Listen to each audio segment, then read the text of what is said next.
What you see here is $10,000 on the table. You can take this money as a loan, but I will charge you a little bit of interest rate. Like most people, you take the money and you go buy a nice car.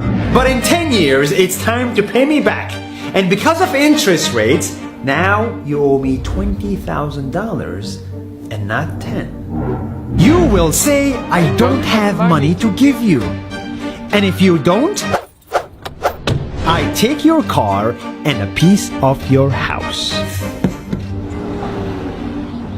Damn. This is how debt works. And after 3 years of traveling the world, I noticed that this is exactly what China is doing. For example, take the small island nation of Sri Lanka. This developing country needs money and China has a lot of it. So Sri Lanka took billions of dollars in Chinese loans. It was easy money just there to be taken.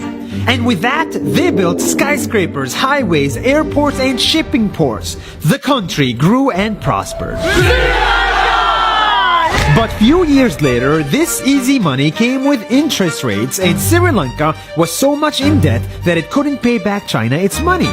And the only way out was to give China control of what they had built. In other words, Sri Lanka lost a piece of its home to China because of debt. This is the Chinese money trap. And it's a real thing I saw all over the world. In Papua New Guinea, I saw $2 billion in loans given by the Chinese to build skyscrapers, infrastructures, and ports. But there is no way this remote developing country can pay it back or its interest rate, and the only way out is to give China control of the country. In the Maldives, Pakistan, Malaysia, Laos, Kazakhstan, Mongolia, Egypt, Kenya, and South Africa,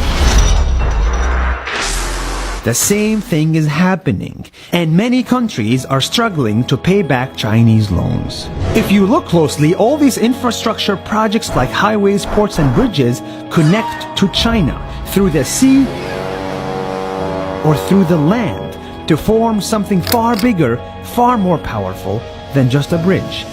A new Silk Road.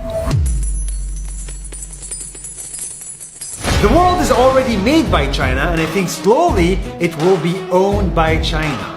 Don't get me wrong, building bridges, ports, highways, and airports is a great thing for the people and the country, but they come at a very high cost. And when these countries can't pay back the loans, these countries will lose their homes. One thing my parents had taught me is that there's no such thing as a free lunch or a free ride. So if we're not careful with our money or other people's money, then we better start learning Chinese. Xia Qiu Qian.